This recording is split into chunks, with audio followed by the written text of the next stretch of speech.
Welcome to Andy's Garage. I'm Andy Phillips. Today I'm going to show you how to use a fix-a-flat to fix your flat tire, but to do it properly. A lot of times people use this, it doesn't work because they didn't follow the directions properly. So we're going to go through it step by step so I can show you how to use it so that way it will be effective for a flat tire that you may be dealing with on your vehicle. Let's go ahead and get started. Now the first thing that you want to do is you want to make sure that you purchase the correct fix-a-flat for your tire. In the case here, I'm dealing with my Jeep Wrangler, so I went with the extra large tire, which this one here has a lot more of the fix-a-flat solution in it. They do have the standard if you're dealing with like a standard car, but you want to make sure that you check that right here, and I'll get a close-up.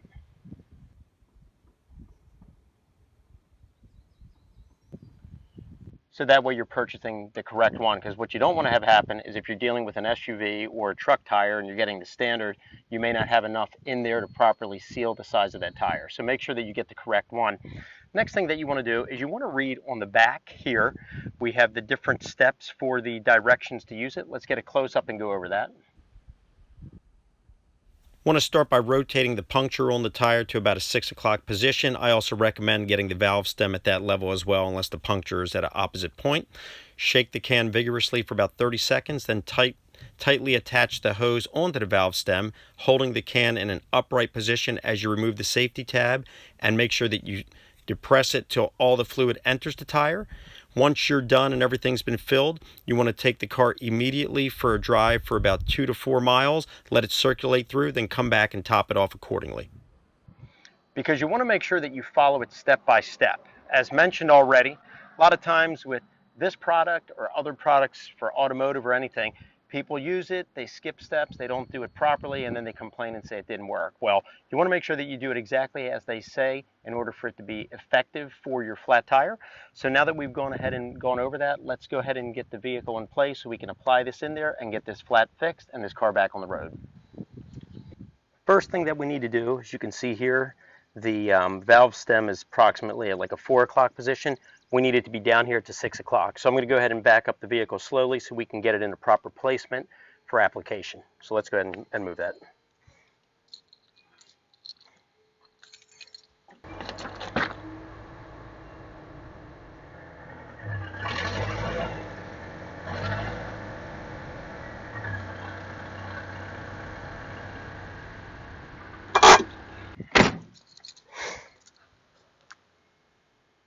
Now we have it in the proper place here at the 6 o'clock mark. We're ready to go ahead and attach the fix-a-flat to it and start filling this tire up and fixing this flat. Next thing we're going to do is we're going to shake the can. I want to shake it really good for approximately 30 to 60 seconds. Make sure you really get everything shaken up in there.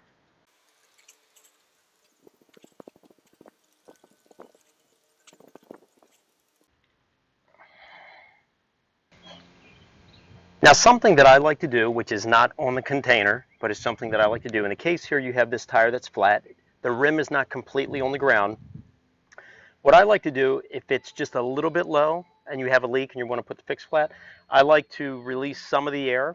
That way you have enough space for the whole can to go into this. So that way you're not maxing out and not getting it all in there. So I'm going to let a little bit of the air out. Like I said, it's not recommended or anything. This is just something that I do if the tire is not completely on the ground. So let's release some of it.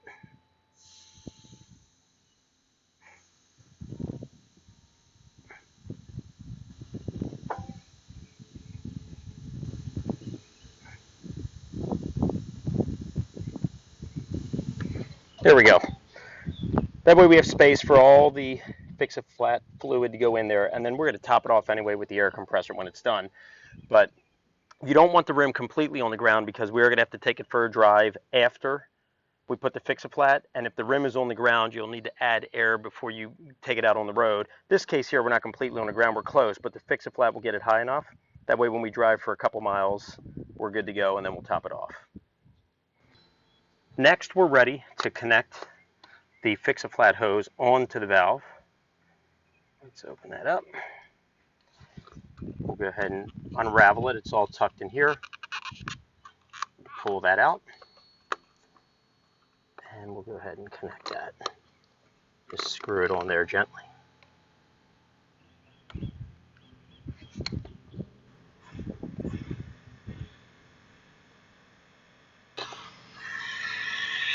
Again, once it's on there tight, the next thing that we're going to want to do is remove this safety tab from the top here of the Fix-A-Flat. We'll lift that up, pop that off, and then what you want to do next is we want to hold the can upright. You don't want to be holding it sideways or upside down. You want to hold it completely upright. Press the yellow button. Do not shake the can while dispensing it. So you just hold it upright, push the button, you'll see the fluid coming through. And you'll see the tire going up.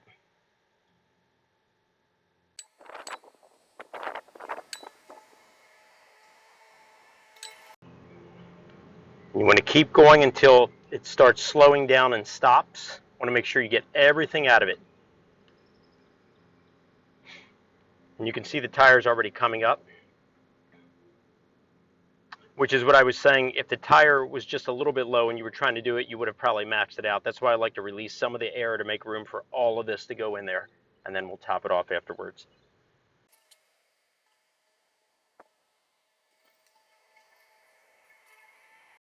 Starting to slow down.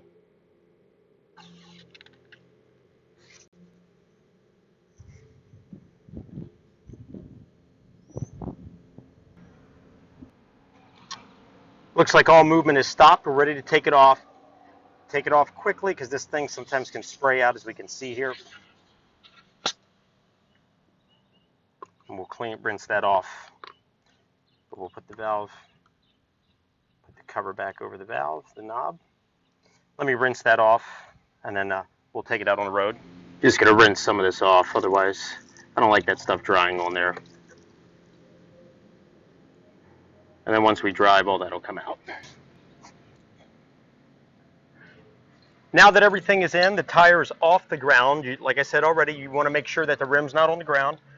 Immediately you want to take it for a drive. We're going to go for a 2-3 mile drive, let it cycle around, then we'll be back to top off the air.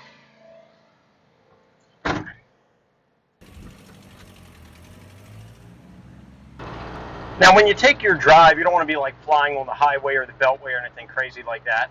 I'm just going on some back roads near my house, just doing, 20-30 miles an hour, just to let it cycle through. Because keep in mind, you do have a tire that is low on air still, even though you put the Fix-A-Flat in and it still hasn't been topped off, so you don't want to be driving wild and wind up getting in a predicament where the tire gets destroyed.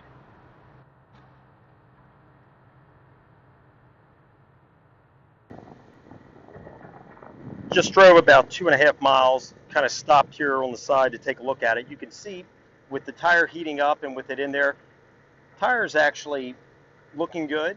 Everything's going well. We still have to head back, put another about 2 miles on it. That'll put us up to around 4. We'll check out the PSI on this thing and top it off accordingly, and then we should be good to go with this. Looks like it's holding up. So we're heading back now, a little over 3 miles put on this thing.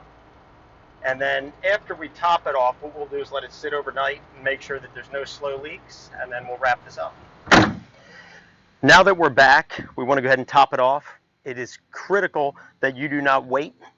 That's why when you put it in, as soon as you put it in, immediately you want to take it for a 2 to 4 mile drive, and as soon as you're done, you want to top it off.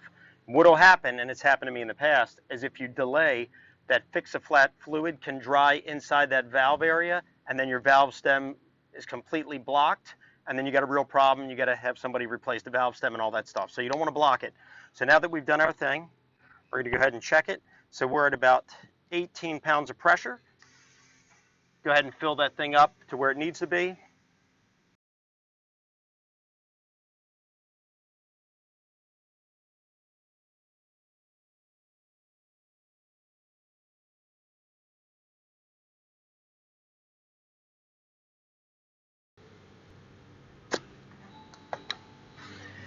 We're just at 38 pounds, which is what I usually keep in these tires.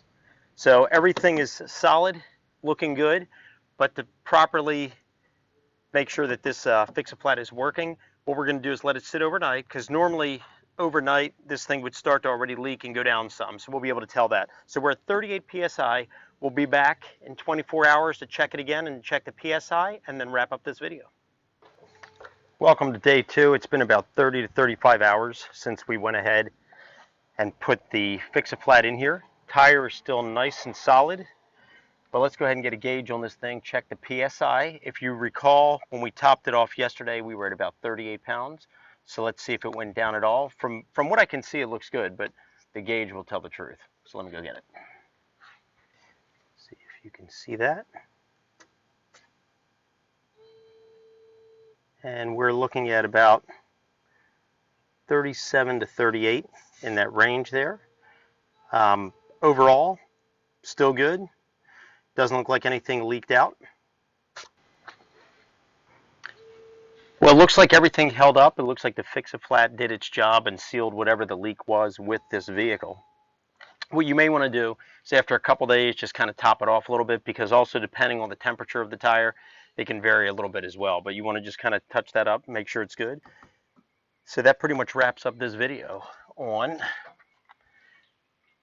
how to use a Fix-A-Flat in order for it to be effective and to do the job correctly, and how to follow the proper steps. I hope this video was informative for you. I hope it helped you out. Please send me any questions and comments you might have from this video. I would love to hear from you. And as always, I appreciate all the support. Please like the video, subscribe to this channel as I'm constantly posting new content, and I'll see you next time.